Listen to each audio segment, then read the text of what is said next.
Omegle एक ऐसी website जहां लोग जाते थे नए लोगों से इंटरैक्ट करने और नए दोस्त बनाने। लेकिन किसको पता था कि एक वेबसाइट जो सिर्फ एंजॉयमेंट और सोशलाइज करने के लिए बनाई गई थी, उस पर दुनिया के सबसे ज़्यादा दिल दहला देने वाले क्राइम्स करे जा रहे थे। जहां सामने से देखने में ओमेगल काफ़ी हैपनिंग और खुशहाल जगह लगती थी, सेम इसी प्लेटफॉर्म पे torture, slavery, extortion, child abuse जैसी एक्टिविटीज़ को अंजाम दिया जा रहा था। इनफैक्ट अगर आपने ये वेबसाइट खुद चलाई है तो आप शायद सिर्फ एक क्लिक दूर थे इन क्राइम्स का विक्टिम बनने में, and to be more accurate, किसी का कैम स्लेव बनने से। तो आज की वीडियो में हम बात करेंगे ओमेगल के सबसे बड़े और सबसे पहले सेक्सटॉर्शन केस की।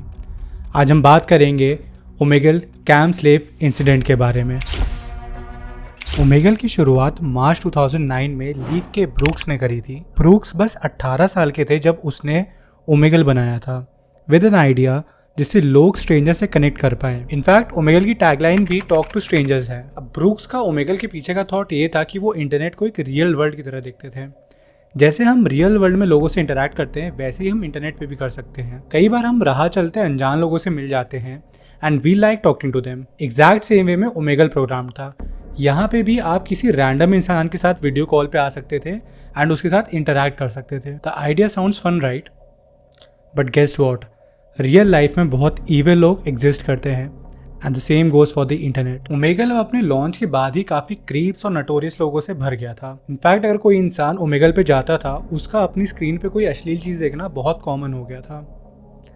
And it won't be wrong to say mostly लोग ओमेगल पे जाते भी इसी चीज़ के लिए थे। बट इन द ईयर 2000 चीज़ें थोड़ी सी मेस्ड अप होने लग गई, क्योंकि सोशल मीडिया प्लेटफॉर्म जैसे फेसबुक या रेडिट, इन पे लोग एक काफ़ी सिमिलर सा इनकाउंटर डिस्कस करने लग गए। There were reports of a user जिसके वेबकैम के थ्रू पोर्नोग्राफिक कंटेंट प्ले हो रहा होता है, और इस यूजर का ओमेगल पे यूजर नेम होता है स्टेफ हॉटी। अब ओमेगल पे क्रीप्स भरे पड़े थे, बट ऐसा लोगों ने पहली बार देखा था कि किसी इंसान के वेबकैम के थ्रू कोई ऐसा पोर्नोग्राफिक कंटेंट प्ले हो रहा है। और इस चीज की वजह से लोगों के बीच में एक बस क्रिएट हो गया। And let me remind you, ये पूरा इंसिडेंट 2010 में हो रहा था। उस टाइम में लोगों के बीच इंटरनेट लिटरेसी आज के मुकाबले बहुत कम थी। जब भी स्टेफ लोगों की स्क्रीन पे आता था, लोग कुछ देर के लिए शॉक हो जाते थे to process what they are witnessing. But Steph नाम का ये यूजर लोगों के इसी शौक का फायदा उठाता था। And would you believe me, अगर मैं आपको बताऊं, इसके थ्रू ही वो लोगों को अपना कैम स्लेव बनाता था। स्टेफ बेसिकली फेक वेबकैम नाम की एक एप्लीकेशन यूज़ करता था। इस एप्लीकेशन के थ्रू वो बिना अपना वेबकैम यूज़ करे अपने वेबकैम की जगह पोर्नोग्राफिक कंटेंट प्ले करता था। यूजर्स जनरली जब ऐसा कुछ अपनी स्क्रीन पे देखते थे तो वो हैरान हो जाते थे एंड कुछ टाइम के लिए वीडियो को देखते रहते थे, और इसी चीज़ का फायदा स्टेफ उठाता था। वो अपनी स्क्रीन की स्क्रीन रिकॉर्डिंग करता था, और इस रिकॉर्डिंग को कोई भी थर्ड पर्सन देख के सोचेगा कि जो बंदा वीडियो में है वो किसी सेक्सुअल वीडियो को एंजॉय कर रहा है। उसके बाद वो सामने वाले बंदे को बताता था कि ये कोई प्री रिकॉर्डेड वीडियो नहीं है, बल्कि उसके वेबकैम की ही रियल फुटेज है। और अगर उसको स्टेफ से और बात करनी है तो वो चैट बॉक्स में भेजे हुए स्काइप लिंक को ज्वाइन कर ले। जब कोई यूजर भेजे हुए स्काइप लिंक को ज्वाइन कर लेता था, तब स्टेफ उसको रिकॉर्डेड वीडियो से ब्लैकमेल करना स्टार्ट कर देता था। वो यूजर को धमकी देता था कि वो इस रिकॉर्डिंग को लीक कर देगा या फिर किसी अडल्ट वेबसाइट को बेच देगा। लेकिन वो फिर यूजर को कहता था कि अगर उस यूजर को इन सब से बचना है तो वो स्टेफ के भेजे हुए एक ईमेल पे हाय भेज दे। Sounds pretty harmless, right? But no. इसके बाद स्टेफ के पास उस यूजर का ईमेल आ जाता था, जिसके बाद वो उस यूजर से जब चाहे कम्युनिकेट कर सकता था। इसके बाद स्टेफ वापस से विक्टिम को फोर्स करवाना स्टार्ट कर देता था। स्टेफ इन विक्टिम से घटिया काम करवाता था, एंड ये विक्टिम स्टेफ के हर एक ऑर्डर को मानने में मजबूर हो जाते थे। And let me tell you, इस पूरे इंसिडेंट के most of the victims minors थे। वो स्टेफ के हर एक इशारे पे मूव करते थे, just like a slave, a cam slave.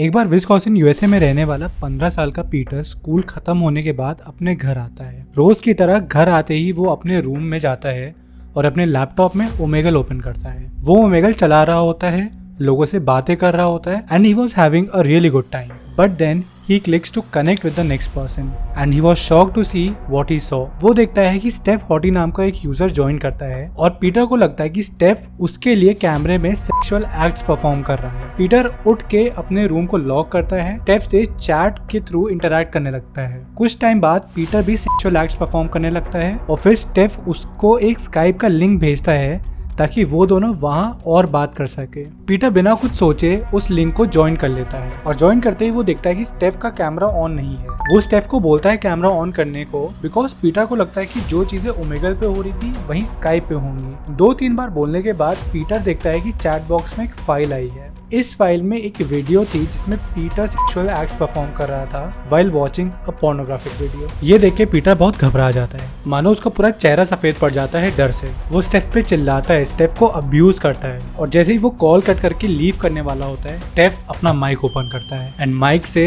एक अडल्ट मेल की आवाज आती है। स्टेफ पीटर को बताता है कि वो अब इस वीडियो को एक अडल्ट वेबसाइट में बेच देगा। पीटर स्टेफ के सामने लिटरली गिड़गिड़ाता है, उससे भीख मांगता है। थ्रू आउट पीटर रो रहा होता है, उसके आगे हाथ जोड़ रहा होता है, उससे बैक कर रहा होता है, ऑल इन अ होप कि स्टेफ उसके ऊपर थोड़ी सी दया दिखा ले। काफी देर बाद स्टेफ पीटर को एक ईमेल भेजता है और उस पे पीटर को हाई सेंड करने को बोलता है। पीटर स्टेफ की बोली हुई बात मानता है और एक हाई मेल कर देता है, लेकिन स्टेफ के प्लान्स बहुत ईविल थे। वो पीटर को बोलता है कि अब पीटर उसका कैंप स्लेव है और पीटर को उसकी हर एक बात माननी पड़ेगी। अगर पीटर ऐसा नहीं करता है तो वो इन वीडियोस को लीक कर देगा and then he starts giving Peter instructions. पहले वो पीटर को अपने सारे कपड़े उतारने को बोलता है और वापस से सेक्सुअल एक्ट्स परफॉर्म करने को बोलता है। पीटर बिल्कुल वैसे ही करता है, बिकॉज पीटर के लिए सब कुछ इतना फास्ट हो रहा था कि वो समझ ही नहीं पा रहा था कि इस सब से वो एस्केप कैसे करे।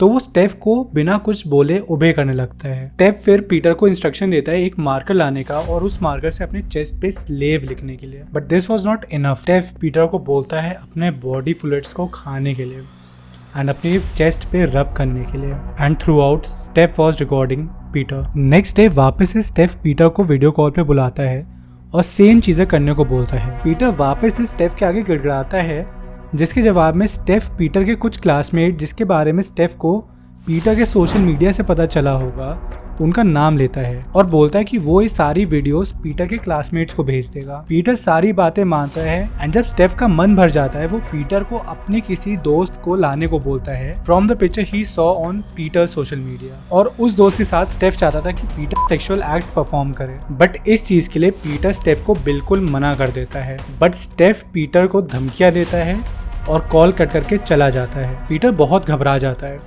उसको ये समझ नहीं आ रहा होता है कि ऐसा वो क्या करे जिससे ये सब कुछ होना बंद हो जाए। एक साइड पे वो चाहता था कि उसका दोस्त किसी खतरे में ना आए, बट दूसरे साइड वो ये भी चाहता था कि उसकी वीडियोस लीक ना हो। And then Peter tries to take his own life. Fortunately इस अटेम्प्ट के बाद पीटर की मदर उसको अनकॉन्शियस देख लेती हैं और उसको तुरंत हॉस्पिटल ले जाती है। पीटर की जान बच जाती है और ये पूरा इंसिडेंट पुलिस को रिपोर्ट करा जाता है। सरप्राइजिंगली कुछ टाइम पहले मोनिका नाम की एक 16 साल की लड़की का भी सिमिलर केस पुलिस के पास आता है एंड इस केस में भी एक इंसान एग्जैक्ट सेम वे में मोनिका को टॉर्चर करता है। इस केस में मोनिका स्टेफ को बताती भी कैसे उसने खुदकुशी करने की कोशिश करी एंड इसके रिप्लाई में आप इमेजिन भी नहीं कर सकते कि स्टेफ क्या बोलता है। स्टेफ ने मोनिका को बोला glad I could help. Just imagine Steph की क्या मेंटालिटी रही होगी। उसको फर्क ही नहीं पड़ता उसके विक्टिम्स के साथ क्या हो रहा है या उसके विक्टिम्स क्या फील कर रहे हैं। इनफैक्ट वो अपने विक्टिम्स को इंसान भी नहीं मानता था, उसके लिए वो विक्टिम्स बस एक एंटरटेनमेंट थे। ये दोनों केसेस इतने सेम थे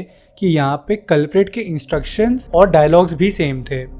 पुलिस तुरंत समझ जाती है कि ये कोई दो अलग लोग नहीं बल्कि एक ही शख्स है। धीमे धीमे 2010 से लेकर 2012 के बीच में ऐसे और एनकाउंटर्स की कंप्लेंट्स पुलिस के पास आने लग गई और पुलिस स्टेफ 40 नाम के इस घटिया यूजर को पकड़ने में लग जाती है। पुलिस के पास स्टेफ से रिलेटेड 3 लीड्स थी। पहला उसका ओमेगल यूजर नेम, सेकंड उसका ईमेल एड्रेस जिसके थ्रू वो अपने यूजर से कांटेक्ट करता था एंड थर्ड उसकी स्काइप आईडी जिस पे वो अपने विक्टिम के साथ वीडियो कॉल करता था। बट पुलिस के लिए स्टेफ को ओमेगल पे ढूंढना एक हेयर स्टैक में पिन ढूंढने जैसा था, बिकॉज ओमेगल पे यूजर्स का ट्रैफिक बहुत ज्यादा था एंड ओमेगल की एल्गोरिथम बहुत रैंडमली यूजर्स को मैच करती थी। एंड टू बी ऑनेस्ट अगर पुलिस ओमेगल की टीम को भी रीच आउट करती तो वो भी इतना हेल्पफुल नहीं होता, बिकॉज ओमेगल यूजर्स का डेटा स्टोर नहीं करता था। इंस्टेड कोई भी यूजर बिना किसी रजिस्ट्रेशन के ओमेगल को यूज कर सकता था। Without wasting any time police Steph के दिए हुए email address and Skype ID को ट्रैक करना स्टार्ट कर देती है। वो देखते हैं कि दोनों स्टेफ के ईमेल एंड स्काइप आईडी एक ही आईपी एड्रेस के थे